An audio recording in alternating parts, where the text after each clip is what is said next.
गिरफ्तार करने के लिए ताबड़तोड़ छापेमारी की जा रही है। रेप के आरोपी चैत्यानंद के ठिकानों पर पुलिस छापे कर रही है। चैत्यानंद के अलग अलग ठिकानों पर छापेमारी कर रही है पुलिस। दिल्ली स्थित एक संस्थान की कई छात्राओं ने रेप का आरोप लगाया है। डर्टी चैट्स, डर्टी मैसेज और उत्पीड़न का आरोप यहां पर लगाया गया है इन तमाम छात्राओं द्वारा। चैत्यानंद के अलग अलग ठिकानों पर छापेमारी कर रही है पुलिस।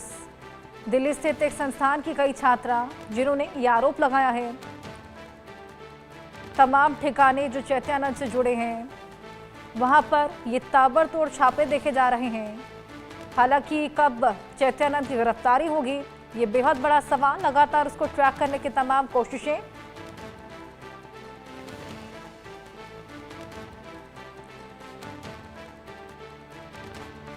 चैत्यानंद जिसने शर्मनाक घटना को अंजाम दिया और तमाम छात्राओं ने आरोप लगाया है रेप का।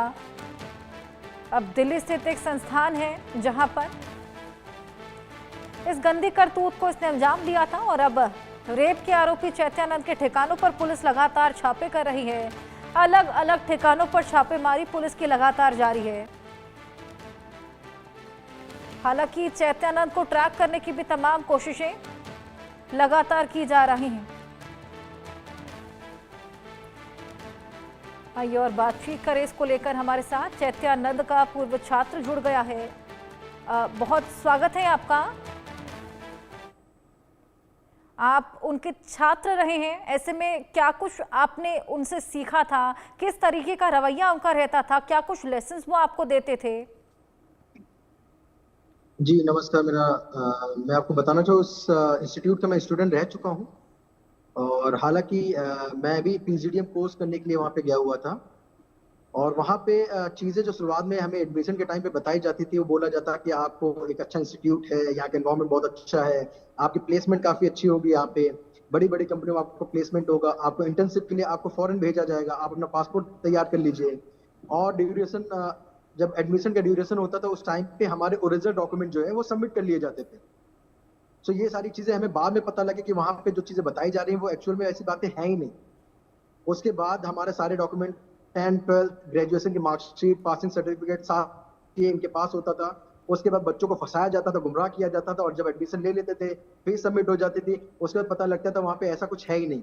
और इस तरह की घिनौनी हरकतें वहां पे की जा रही है, बच्चों को हरास किया जा रहा है, परेशान किया जा रहा है और जिसकी वजह से लड़के वहां पे टूट जाते थे, चाहे वो लड़का हो चाहे लड़की हो। तो बहुत बार ऐसा हुआ कि कुछ लोगों ने इस चीज को लेकर आगे बढ़ने की कोशिश की, बट समहाउ सबकी अपनी अपनी एक जिम्मेदारी है, सबकी अपनी अपनी एक लाइफ है जहाँ पे वो लोग अपने कैरियर के बारे में सोचते हैं। इसकी वजह से वो कई जगह शिकायत कर भी नहीं पाते थे। बट ये पहली बार नहीं है, इससे पहले भी काफी बार हो चुका है। इससे बहुत सारी फीमेल जो स्टूडेंट रही हैं वो परेशान रही है, पहले भी और उसके बाद भी। अगर ये आज मुद्दा उठ के आया यहाँ पे तो वो पहली बार नहीं है। बट ये उन 17 लड़कियों को मैं धन्यवाद करना चाहूंगा, उनके माध्यम से इस आदमी का या स्वामी का, जो स्वामी अपने आप को बोलता है, मॉन्क बोलता है, वो एक्चुअली में स्वामी या मॉन्क है ही नहीं। इसकी हरकतें या इसकी करतूतें वो इतनी घिनौनी है कि शर्मसार कर देती ऐसी जातियों पे भी, कि इस तरह के अगर बच्चे, माँ बाप अपने बच्चों को पढ़ने के लिए भेजते हैं वहाँ पे स्कूल में भेजते हैं और वहाँ पे इस तरह की चीजें होंगी तो कौन पेरेंट्स अपने बच्चों को वहाँ पे ऐसे इंस्टीट्यूट में पढ़ने के लिए भेजेगा, या कैसे वो ट्रस्ट करेंगे ऐसे स्वामियों पे, ऐसे मॉन्क पे।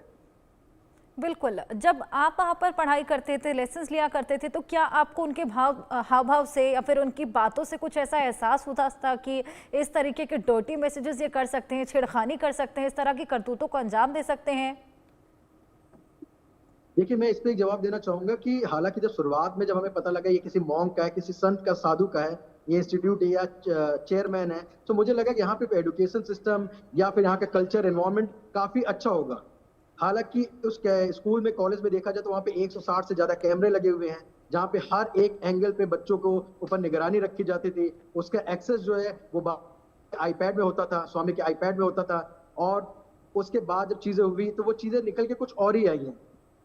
सो हमें भी बहुत सारी चीजों का सामना करना पड़ा है और अब मेरे भी डॉक्यूमेंट्स अभी भी कॉलेज के अंदर ही जमा है, मेरे मार्कशीट भी, मेरा पासिंग सर्टिफिकेट, मेरे पीजीडीएम की सारी मार्कशीट एंड पासिंग सर्टिफिकेट, सारा कुछ अभी कॉलेज में ही जमा है। बिल्कुल। आपका क्या उनके साथ कभी पर्सनल इंटरैक्शन भी हुआ apart from lessons? Of course मेरा काफी बार उनके साथ इंटरेक्शन हुआ है, क्योंकि वो एक भगवत गीता एक सब्जेक्ट था जिसपे वो स्पेशली वो क्लासेस वो खुद लेते थे। उस ड्यूरेशन में हमारा उनके साथ बातचीत होने का मौका मिला। उसके बाद एक बार हमारा 1 टू 1 इंटरव्यू था, जिसके चलते वो अपनी हमेशा तारीफें अपने आप के फेमिनिस्ट बताते रहते थे कि मेरे ताल्लुकात ना बड़े बड़े पार्टीज के मेंबर के साथ हैं, बड़े बड़े उद्योगपति के साथ हैं, फॉरेन में भी बहुत सारी कंपनीज हैं जिनके साथ मेरा ताल्लुकात हैं। इस तरह की चीजें वो हमेशा बताते रहते थे। बिल्कुल, ये जो तमाम छात्राएँ अब आगे आई हैं, अपनी आप बीती उन्होंने शेयर की है, क्या आप में से आप उनमें से किसी को जानते हो पर्सनली? कोई आपकी फ्रेंड? इनमें से एक एक्स स्टूडेंट रह चुकी है जिसको मैं पर्सनली जानता हूँ, और जिन्होंने अपना जो केस है एफआईआर दर्ज भी कराया हुआ है। बट 2.5 साल तक की वो पीड़िता विक्टिम जो है उस हुँ, केस को लेकर लड़ती रही है। बट उनको कहीं से भी कोई पॉजिटिव रिस्पॉन्स ना मिलने के कारण वो थक हार के वो बैठ गई, बिल्कुल। क्योंकि उनको ट्रेवल करना, डेली ट्रेवल करना काफी दूर लगता था। 2.5 साल तक की उन्होंने बहुत मेहनत की, उनके पेरेंट्स ने बहुत मेहनत की है। अब आप सोचिए, एक पढ़ने के लिए कोई बच्चा गया हुआ है और उसके बाद उसको इन सब चीजों से गुजरना पड़ रहा है, तो कितना वाक़ई। टफ उनके लिए और उनकी फैमिली के लिए। तो 2.5 साल के बाद उन्होंने उस पर कार्रवाई करना बंद कर दिया। पुलिस की तरफ से कोई भी इंफॉर्मेशन आई नहीं दोबारा, और इसकी वजह से वो चीजें वहीं की वहीं रुक गई। बिल्कुल, वाक़ई पेरेंट्स के लिए ट्रस्ट कर पाना भी बेहद मुश्किल, और ऐसे तमाम छात्राएँ जिन्होंने इसको खुद झेला है, उनके लिए भी बेहद मुश्किल इससे निकल पाना। बहुत शुक्रिया आपका हमारे साथ जुड़कर ये तमाम जानकारियाँ साझा करने के लिए, और इसी पर हमारे सहयोगी जावेद हुसैन ने एक रिपोर्ट तैयार की है। आइए आपको दिखाएँ। स्वामी चैतन्यानंद सरस्वती आखिर इस वक्त कहाँ है, इसको लेकर दिल्ली पुलिस की तलाश लगातार जारी है। चैतन्यानंद स्वामी जो सरस्वती है उसकी आखिरी लोकेशन दिल्ली एनसीआर के आगरा के पास मिला था। चैतन्यानंद स्वामी के बारे में दिल्ली पुलिस का ये मानना है कि वो अपने लोकेशन को लगातार बदल रहा है। वो किसी बेहद ही ख़ास करीबी के साथ इस वक्त है जो उसे छुपाने में पूरी तरीके से मदद कर रहा है। चैतन्यानंद सरस्वती फ़ोन का इस्तेमाल नहीं कर रहा, जिससे कि उसके लोकेशन को ट्रैक नहीं किया जा सके। लेकिन जिस तरीके से Shri Sharda institute of management संस्थान की आड़ में उसने इस पूरे सिस्टम का इस्तेमाल किया, उसे लेकर जो अब संस्थान ने जो अपने रुख को क्लियर कर दिया है, वहीं दूसरी तरफ दिल्ली पुलिस जो है स्वामी चैतन्यानंद सरस्वती को लेकर अपनी जांच को लगातार आगे बढ़ा रही है। मौके से जो इंस्टीट्यूट से जहां पर जो हॉस्टल है, जिस तरीके से हॉस्टल में सीक्रेट कैमरा सुरक्षा के नाम पर, और जिस तरीके से लड़कियों के वॉशरूम और दूसरी जगहों पर जिस तरीके से सीसीटीवी कैमरा को लगाया गया था, उसके वीडियो में छेड़छाड़ किया गया है, जिससे लेकर दिल्ली पुलिस डीवीआर को जब्त कर चुकी है और डीवीआर को फॉरेंसिक जांच के लिए भेज दिया गया है।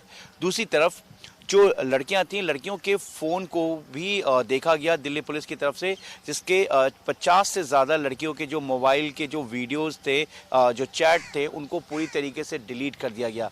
पुलिस जांच में ये भी सामने आया है, 17 लड़कियों ने मजिस्ट्रेट के सामने बयान भी दिया है कि किस तरीके से इंस्टीट्यूट के अंदर जो हॉस्टल था, जिसमें करीब 75 लड़कियाँ की कैपेसिटी थी, और वहाँ पर जो EWS कैटेगरी की जो लड़कियाँ होती थी उनको किस तरीके से टारगेट किया जाता था। बाबा एक लेखक भी था, उसने तकरीबन 28 किताबें लिख चुका है और उसे एक स्पीकर के तौर पर भी देखा जाता है। लेकिन जिस तरीके से लेखक और स्पीकर के पीछे का चेहरा जो सामने आया, उसको देखकर हर कोई हैरान है। जिस तरीके से EWS जो कैटेगरी में जो लड़कियां इस इंस्टीट्यूट में पढ़ने आती थी या वो यहाँ पे रहती थी, उनको किस तरीके से बाबा का जो रूम था और वहाँ पर जिस तरीके से दबाव डाला जाता था, इसको लेकर दिल्ली पुलिस का ये कहना है कि ये कोई सिंपल क्राइम नहीं है, ये एक पूरी तरीके से ऑर्गेनाइज्ड और प्लान के तहत और साजिश के तहत किया हुआ ये एक षड्यंत्र है, जिसे बाबा अपने दूसरे जो उनकी एसोसिएट्स थी इस इंस्टीट्यूट में, जो बाबा की जो महिला जो यहाँ पे स्टाफ थी, वो इसमें पूरी तरीके से स्वामी चैतन्यानंद सरस्वती की मदद कर रही थी।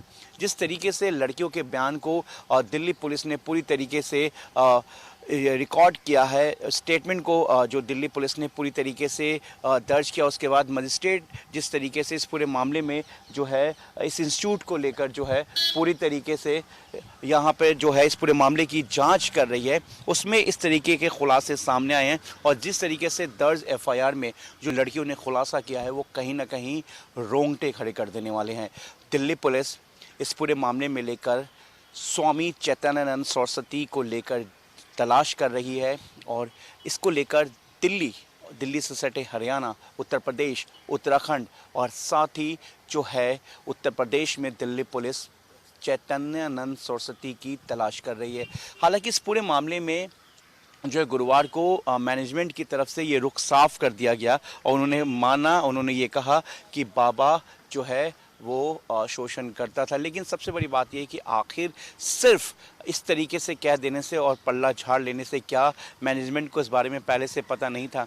सबसे बड़ी बात यह है कि बाबा के जो 2 गाड़ियां हैं BMW और एक वॉल्वो, उसको रिकवर कर लिया गया और फिलहाल पुलिस का कहना है कि इस पूरे मामले में अब जांच की जा रही है। लेकिन जिस तरीके से दर्ज FIR में जो बाबा इस पूरे इंस्टीट्यूट का संचालक था और जिस तरीके से वो FIR में जिस तरह से लड़कियों ने अपने इस पूरे बयान को पुलिस के सामने, मजिस्ट्रेट के सामने रखा है, वो पूरी तरीके से रोंगटे खड़े कर देने वाला है। फिलहाल पुलिस टेक्निकली सर्विलांस के बेस पर और इस तरीके से फॉरेंसिक में जाँच के लिए भेजा गया है DVR को और बाकी डिजिटल एविडेंस को, उसके रिपोर्ट का इंतजार करें। वहीं दूसरी तरफ बाबा को लेकर दिल्ली पुलिस लगातार अपनी सर्च ऑपरेशन को जारी रखी है। अपने से कैमरामैन